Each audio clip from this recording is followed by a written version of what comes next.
할렐루야. 하나님께 영광의 박수 올립시다. 주님 감사합니다. 주님 감사합니다. 귀한 찬양해 주신 시온 찬양대 그리고 관현악단원들 감사합니다. 오늘은 무슨 날입니까? 어버이 주일입니다. 오늘 여러분에게 증거할 말씀의 제목 한번 따라 합시다. 부모님을 공경하는 자가 받는 복.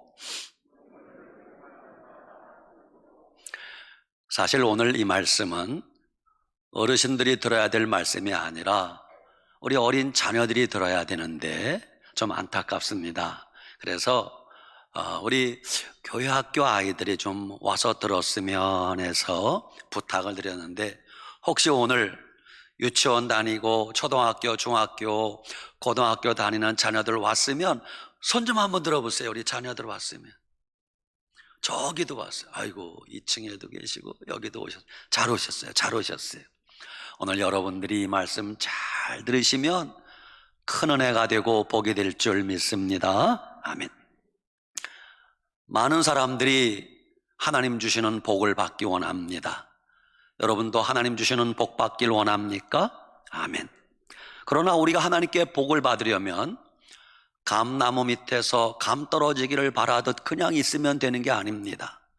우리가 반드시 이행해야 될 의무사항이 있다는 걸 알아야 됩니다. 그것이 뭐냐? 첫째, 위로는 하나님 사랑이요, 옆으로 이웃 사랑입니다. 물론 우리가 구원은 믿음으로 받습니다. 은혜로 받습니다마는 복 받는 것은 우리가 말씀대로 행하고 살아갈 때 복을 받는 것입니다. 첫째는 하나님 사랑이고 둘째는 이웃 사랑인데, 그 이웃 사랑의 첫 번째가 부모님 사랑입니다. 모세가 시내산에 올라가 하나님의 음성을 40일 동안 듣게 됩니다. 그리고 하나님이 모세에게 10계명을 주시는데 그 10가지 계명을 두 돌판에 새겨서 모세에게 안겨줍니다. 첫 번째 돌판에는 1계명에서 4계명까지 말씀이 적혀 있었습니다. 1계명에서 4계명은 하나님에 관한 계명으로 대신 계명이라. 그리고 두 번째 돌판에는 5계명에서 10계명까지 말씀이 적혀 있는데 그것은 사람에 관한 계명이라. 그래서 대인 계명이라. 그 사람에 관한 계명의 첫 번째가 5계명인데 내 부모를 공경하라는 것입니다. 얼마나 부모님 공경이 중요한가 하면 사람에 관한 계명 중 첫 번째가 부모님 공경이라는 거예요. 그런데 지금 믿음 없이 사는 세상 사람들이 교회 다니는 우리를 향하여 가끔 이렇게 손가락질을 합니다. 뭐라고? 교회 다니는 것들은 부모도 몰라보고 불효하는 놈들이라고 그렇게 볼멘 소리를 합니다. 여러분, 교회 다니는 사람들은 불효자식입니까? 아닙니다. 하나님은 성경에 누구보다 부모님에게 효도할 것을 무섭게 강조하고 있다는 걸 아셔야 됩니다. 성경에 효도하라는 말씀이 얼마나 많은지 여러분, 제가 하나님 말씀을 선포할 때 아멘 합시다.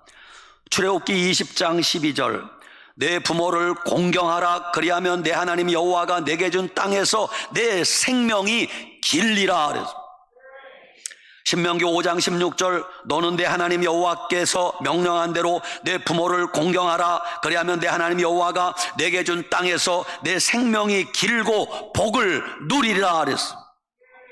잠언 23장 25절, 내 부모를 즐겁게 하며 너를 낳은 어미를 기쁘게 하라 그랬어요.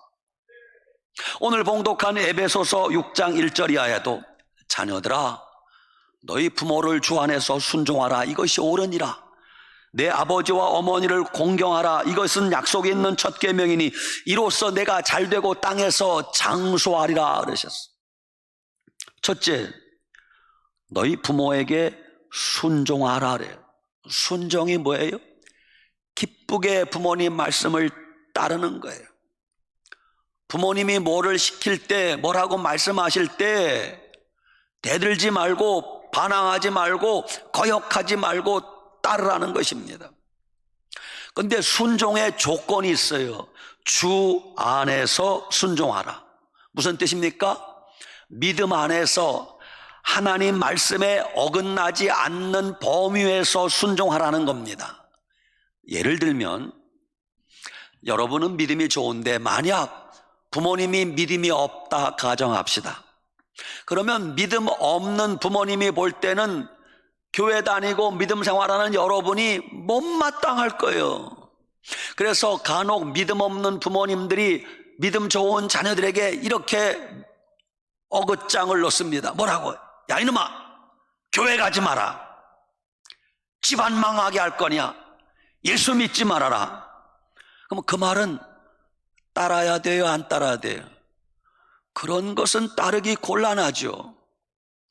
순종하되 주님 안에서, 말씀 안에서 순종하라는 것입니다. 저 이북의 평안도 박천지방이라는 곳에 강씨성을 가진 강씨 집안의 이야기입니다. 그 집에 큰딸이 먼저 예수님을 믿게 되었어요. 얼마나 믿음 생활을 잘하는지 그 큰딸이 예수님 믿고 보니까 너무너무 좋은 거예요. 그러면서 주일마다 교회를 가고 또 가족들 위해 기도하는데 이제 아버지가 못마땅해 죽겠는 거예요. 왜? 일요일 날 일을 시켜야 되는데 교회 간다고 일을 안 하는 거예요.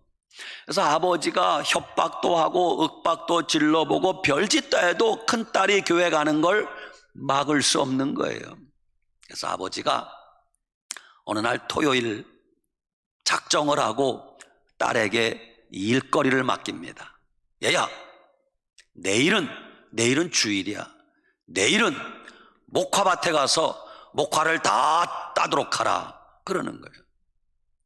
믿음 좋은 딸이 큰일 났습니다. 왜? 내일 주일인데 하나님 앞에 주일 예배도 드려야 되고 또 아버지 말씀에 불순종할 수도 없고 어떻게 하면 좋아요? 이럴 때 곤란하지 않아요?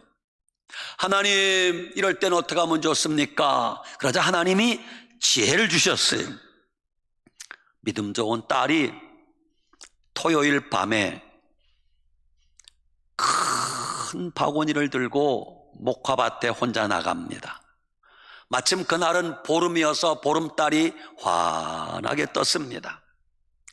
내일 주일 예배를 가려면 오늘 밤에 목화를 따야 돼. 아버지 말씀을 어길 수도 없으니 오늘 밤 토요일 밤에 목화를 따야 돼. 여러분, 목화송이가 어떻게 생겼는 줄 아세요? 저는 잘 압니다. 그래서 보름달 밤에 토요일 밤에 이 큰딸이 목화밭에서 혼자 목화를 따는데 아무리 믿음 좋지만 겁이 나잖아요. 밤인데. 그래도 열심히 씩씩하게 찬송을 부르며 주와 같이 길 가는 것 목화를 따는 거예요. 목화가 익으면은 이렇게 살짝 벌어집니다. 그래서 거기서 하얀 목화솜이 나오거든요. 근데 목화 끄트머리에 보면요 뾰족한 가시가 있습니다. 이 큰딸이 아무리 보름달 밝은 곳에서 목화를 따도 찔릴 수밖에 없는 거예요. 손이 피투성이가 되었습니다. 밤 한숨 못 자고 밤새도록 목화를 딴 거예요. 주일날 아침에 되었습니다. 일찍 세수를 하고 머리를 감고 옷을 갈아입으며 교회 갈 준비를 하는데 아버지가 냅다 소리를 지릅니다. 얘야, 오늘 목화밭에서 목화 따라고 했잖아. 또 어디 갈 생각을 하는 거냐? 딸이 아버지 말에 퉁명스럽게 대답하지 않고 공손하게 대답합니다. 아버지, 목화 다 땄어요. 이놈 거짓말도 하네? 내가 어제 일 시켰잖아. 오늘 따라고 했잖아. 언제 땄다는 거냐? 아버지, 제가 어제 토요일 밤 밤새도록 목화를 다 땄어요. 이놈 거짓말 하네? 가보자. 목화밭을 간 거예요. 목화밭에 목화가 익었으면요, 하얀 솜이 펼쳐져서 목화밭이 하얘야 되는데 하얀 게 하나도 없는 거예요. 그 딸이 밤새도록 목화를 딴 것을 아버지가 알았어요. 그렇게 대화를 하다가 아버지가 딸의 손을 보게 되었는데 세상에 곱디고 온 딸의 손등이 전부 피투성이라. 아버지가 깜짝 놀랐습니다. 그날 이후로 아버지는 큰딸이 교회 가는 것을 막지 않았답니다. 그리고 얼마 되지 않아 그 집안은 그 큰딸의 믿음으로 말미암아 아버지도 예수님 믿고 어머니도 예수님 믿고 온 집안 식구들이 다 예수님 믿고 구원받았다고 합니다. 효성이 지극하면 하나님이 그 집안 식구를 다 구원하는 거예요. 노아가 하나님의 음성을 듣고 100년 동안 산꼭대기에서 방주를 짓습니다. 노아가 방주를 지을 때 누가 도와주었어요? 목수가 도와주었습니까? 동네 사람이 도와줬습니까? 다른 사람들은 다 손가락질하고 비웃고 조롱했습니다. 그 거대한 방주를 노아가 혼자 만들 수는 없었어요. 그때 노아가 나이가 500세요, 500세. 누가 도와줬겠어요? 아들들이, 셈과 함과 야벳, 며느리들이, 세 며느리가, 아내가 도와줬어요. 그래서 방주를 지은 것이에요. 만약 아들과 며느리들이 아버지 말에, 시아버지 말에 말대꾸하고, 아버지, 이거 미친 짓 아니에요? 그렇게 불순종했으면 아들들, 며느리들은 구원받지 못했을 거예요. 그러나 아버지의 말씀에 절대 순종했더니 그 집안 식구가 다 구원받았다고 하지 않아요? 아브라함이 100세의 아들 이삭을 낳았습니다. 얼마나 쥐면 터질세라 불면 날아갈세라 그 아들을 키웠겠습니까? 근데 어느 날 하나님이 그 아들을 모리아 산에서 제물로 바치라는 거예요. 아브라함이 그 이야기를 하나님께 들은 음성을 아내에게 얘기했어요, 못했어요? 얘기 못했어요. 만약 아내 사라에게 얘기했다가는 이 영감탱이가 돌았나? 무슨 하나님의 음성을 들었다 그래? 난리가 났을 거예요. 아버지 아브라함이 이튿날 번제에 쓸 나무를 쪼개요. 종들을 데리고 아들 이삭과 함께 멀리 모리아 산을 찾아갑니다. 모리아 산이 지금 하나님 성전이 있는 그곳이에요.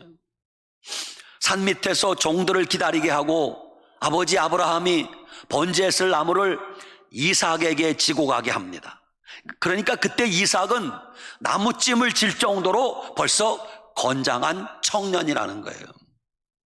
모리아 산에 올라가는데 아들이 묻습니다. 아버지, 번제할 나무는 여기 있는데 제물로 드릴 양은 어디 있습니까? 아브라함이 대답합니다. 하나님이 예비하셨느니라. 모리아 산 꼭대기 올라갔습니다. 제단을 만들었습니다. 나무를 올려놓았습니다. 갑자기 100세 넘은 아버지가 이제 혈기팔팔한 아들 이삭에게 손을 내밀어라. 왜요, 아버지? 이삭은 말대꾸하지 않아요. 손을 내미는 거예요.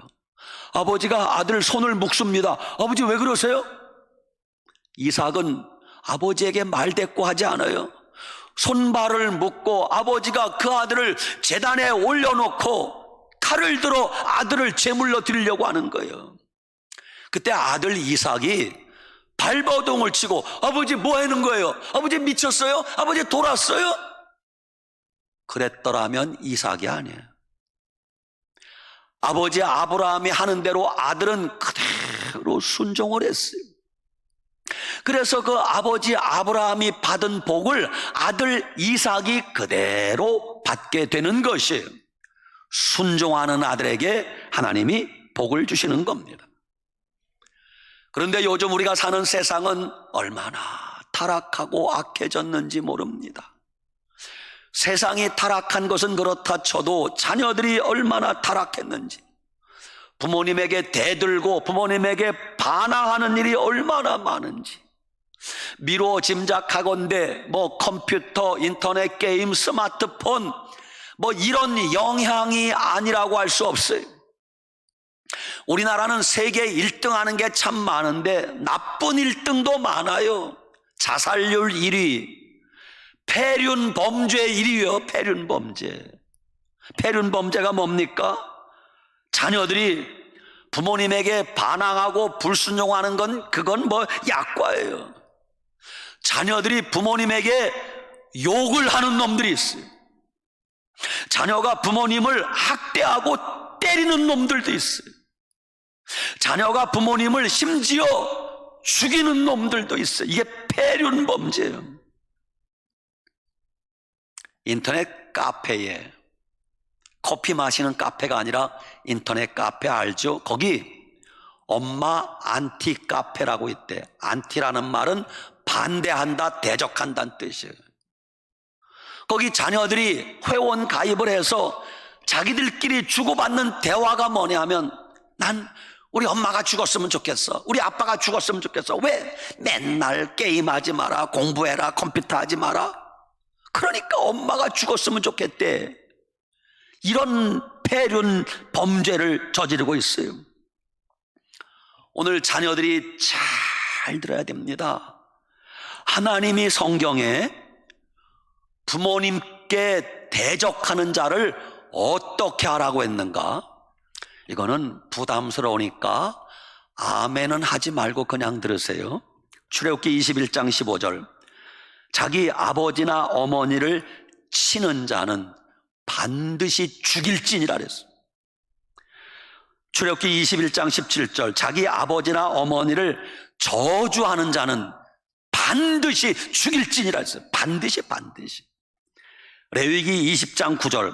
만일 누구든지 자기 아버지나 어머니를 저주하는 자는 반드시 죽일지니 그가 자기 아버지나 어머니를 저주하였은즉 그의 피가 자기에게로 돌아가리라 그랬어요. 신명기 21장 18절. 사람에게 완악하고 패역한 아들이 있어 그 아버지 말이나 어머니 말을 순종하지 아니하고 부모가 징계하여도 순종하지 아니하거든 부모가 그를 끌고 성문에 이르러 성읍 장로들에게 가서 그 성읍 장로들에게 말하기를 우리 자식은 완악하고 패역하여 우리 말을 듣지 아니하고 방탕하여 술에 잠긴 자라 하면 그 성읍의 모든 사람들이 그를 돌로 쳐 죽일지니 이같이 너희 중에서 악을 제하라. 그리하면 온 이스라엘이 듣고 두려워하리라 그랬어요. 부모님께 불효하고 대적하는 자는 반드시 죽여서 이스라엘의 본보기를 삼으라고 했어요. 두려운 말씀이 아닐 수가 없어요. 만약 우리가 이 말씀을 100% 그대로 지킨다면 여기 저를 포함해서 살아남을 자가 별로 없을 거예요. 불효한 놈들 다 뽑아서 다 죽여라. 살아남을 자가 없을 거예요. 여러분과 내가 살아있는 게 주님의 은혜예요. 디모데후서 3장 1절. 너는 이것을 알라. 말세에 고통하는 때가 이르리니. 말세가 되면 고통하는 때가 이르는데 사람들이 자기를 사랑하며 돈을 사랑하며 자랑하며 교만하며 비방하며 부모를 거역하며. 자녀들이 부모를 거역하는 짓을 하면 말세가 되었다는 것을 알라고 주님이 말씀하셨어요. 지금은 누가 봐도 말세요. 말세는 부모님을 거역하고 자식들이 부모님에게 패역한 짓을 한다는 것이에요. 그래서 부모님에게 가장 효도하고 순종하는 자녀들이 유대인들이래요. 성경을 알고 하나님을 아는 유대인들은 부모님에게 절대 순종하고 효도합니다. 왜?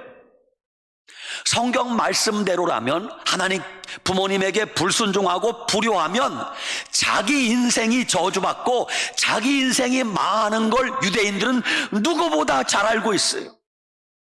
오늘 자녀들이 꼭 기억하세요. 나는 왜 이렇게 인생길이 자꾸 막힐까? 그런 생각 들면 내가 혹시 부모님께 불순종한 것은 없는지 생각해 보셔야 돼. 자녀들 꼭 기억하세요. 나는 왜 무얼 해도 안 될까? 그런 분들은 내가 혹시 부모님 마음을 아프게 한 적은 없는지 생각하고 회개하셔야 됩니다. 둘째, 내 아버지와 어머니를 공경하라 그랬어요. 공경하라 했어요. 주일학교에서 이 말씀을 읽으라고 했더니 애들이 장난을 칩니다. 내 아버지와 어머니를 공격하라. 공격하라가 아니에요. 공경하라. 공경하라, 순종하라. 무슨 뜻이에요? 부모님을 떠받들어 섬기라는 거예요. 순종하라, 공경하라 전부 명령형으로 되어 있어요. 왕이신 하나님의 명령, 어명입니다. 왕의 명령은 지켜도 그만, 안 지켜도 그만이 아니요, 반드시 지켜야 돼요. 인간이 부모님을 공경하는 것은 하나님 공경하듯 해야 된다는 거예요. 부모님 공경은 하나님의 명령입니다. 부모님 공경하는 것은 하나님께 복받는 지름길입니다. 부모님 공경은 인간의 기본적인 도리입니다. 부모님 공경은 내가 잘 되는 지름길이에요. 어떻게 공경해야 됩니까? 목사님, 난 돈이 없어서. 첫째, 마음으로 부모님을 공경해야 돼. 마음으로 부모님을 존경하는 마음이 있어야 돼. 그게 부모님을 공경하는 거예요. 우리 엄마가, 우리 아빠가 나 때문에 고생이 많구나. 부모님의 고생하는 마음을 알아줘야 돼요. 어린 아들이 소파에서 엄마와 대화를 하고 있었어요. 어린 아들이 엄마 머리카락을 보게 되었어요. 아들이 엄마한테 묻습니다. 엄마 왜 이렇게 흰머리가 많아? 그러자 엄마가 이참에 아들 버릇을 고쳐줘야 되겠구나. 엄마가 말을 합니다. 얘야, 엄마 머리카락이 휘어진 것은 네가 엄마 말을 안 듣고 속 썩일 때마다 엄마 머리가 휘어진 거야. 그랬어요. 그랬더니 어린 아들이 요새 애들 영악합니다. 엄마, 그러면 외할머니 머리카락이 휘어진 것은 엄마가 속을 썩여서 그런 거죠? 요새 애들 똑똑해. 둘째, 귀로 부모님을 공경해야 됩니다. 부모님이 무슨 말씀하든 투정 부리지 말고 귀담아 잘 들으라는 거예요. 부모님 말씀에 말대꾸하지 말고 말대답하지 말고 말꼬리 잡지 말고 부모님 말씀에는 무조건 하라는 것이에요.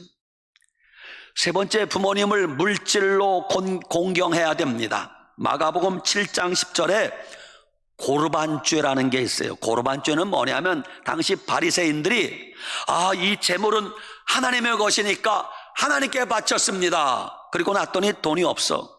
부모님께는 안 드려도 됩니다. 왜? 하나님께 드렸으니까. 그게 고르반죄예요.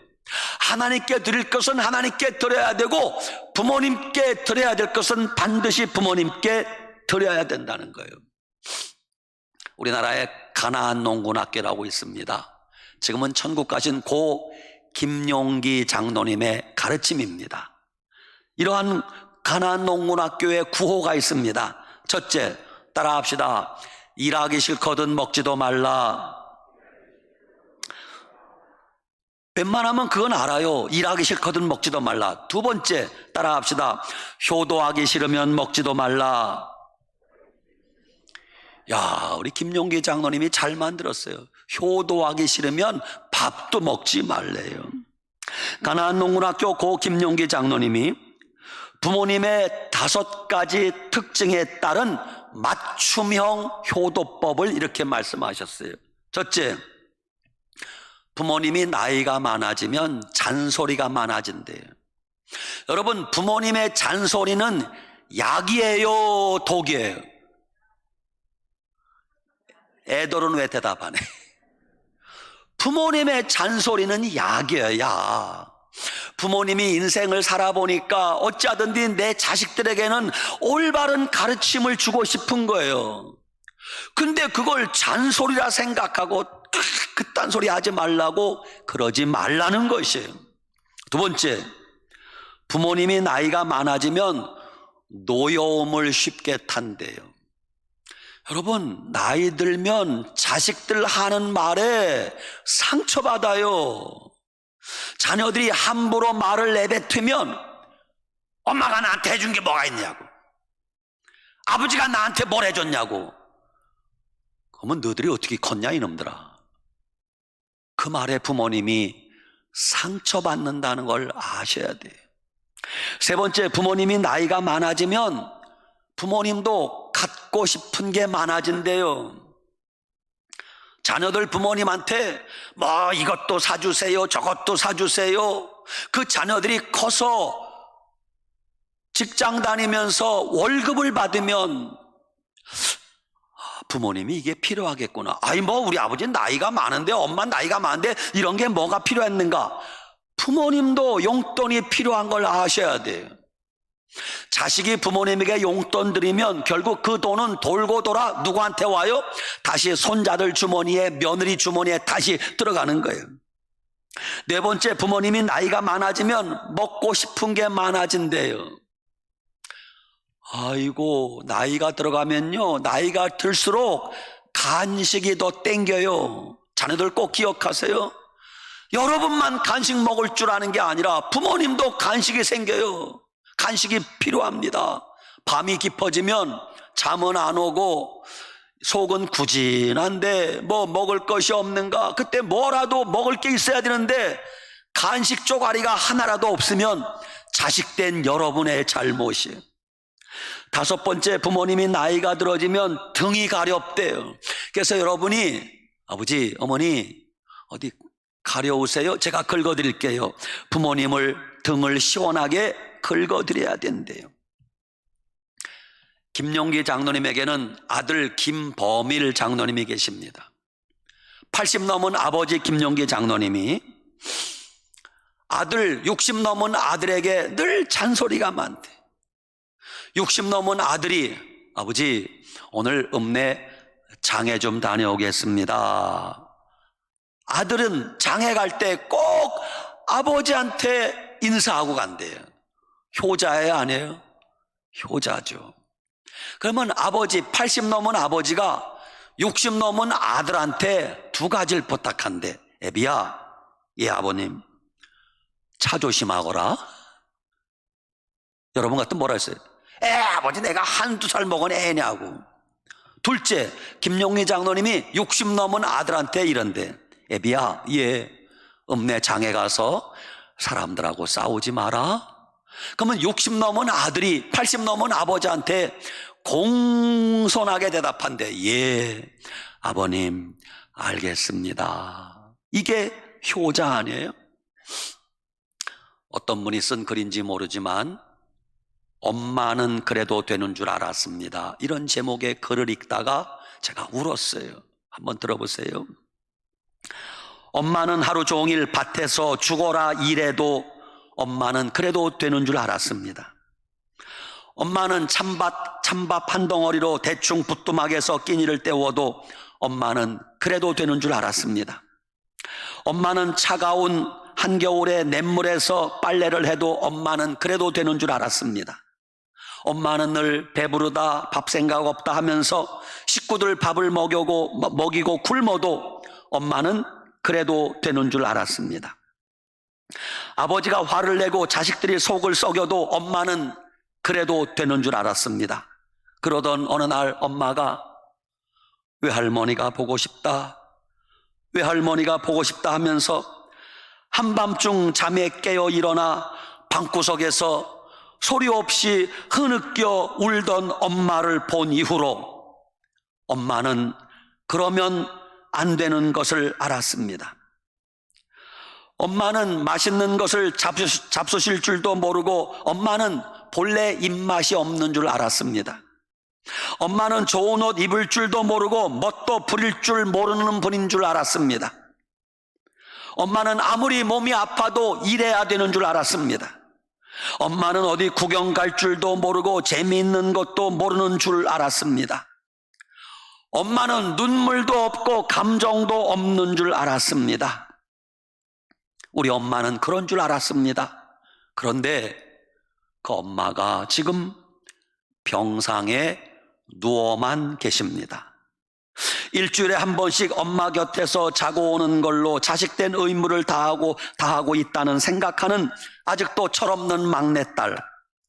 엄마가 나에게 베푸신 사랑의 10분의 1, 100분의 1도 갚지 못했는데 엄마는 지금 병상에 누워 아파하고 계십니다.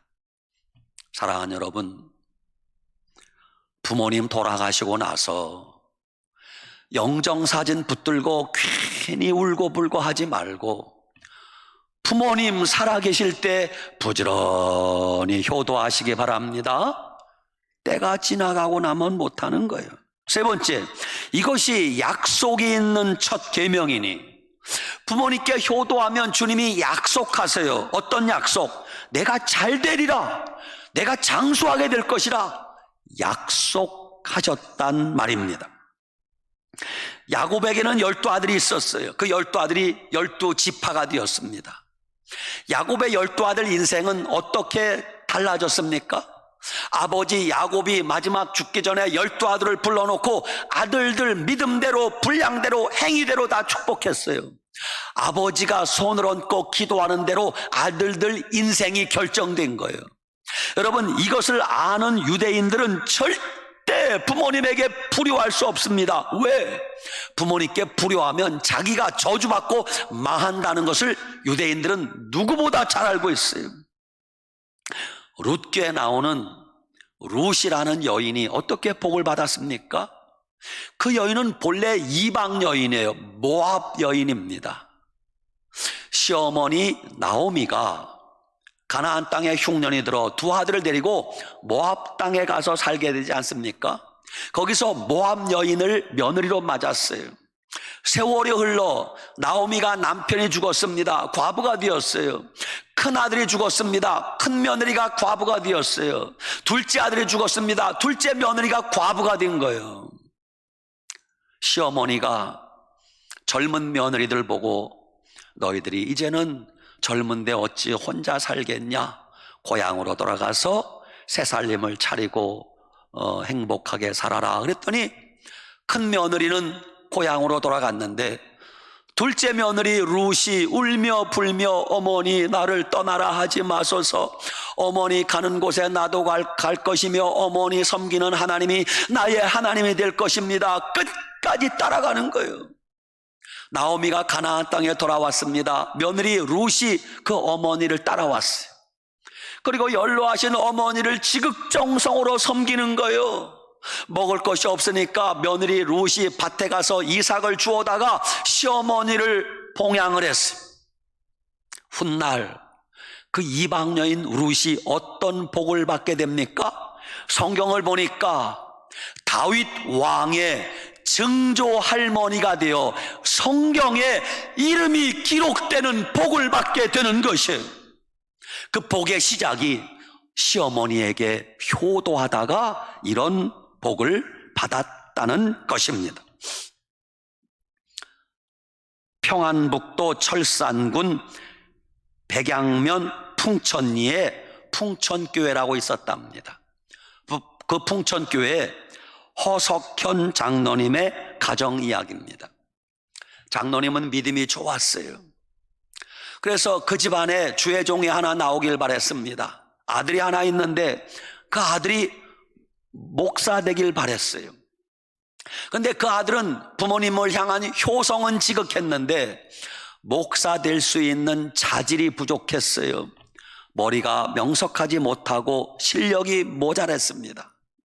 그래도 믿음 좋은 아버지 장로님은 그 아들을 어찌하든지 목사 만들고 싶었어요. 그래서 아들에게, 아들아, 예 아버님, 신학교 한번 입학시험을 쳐보라. 예?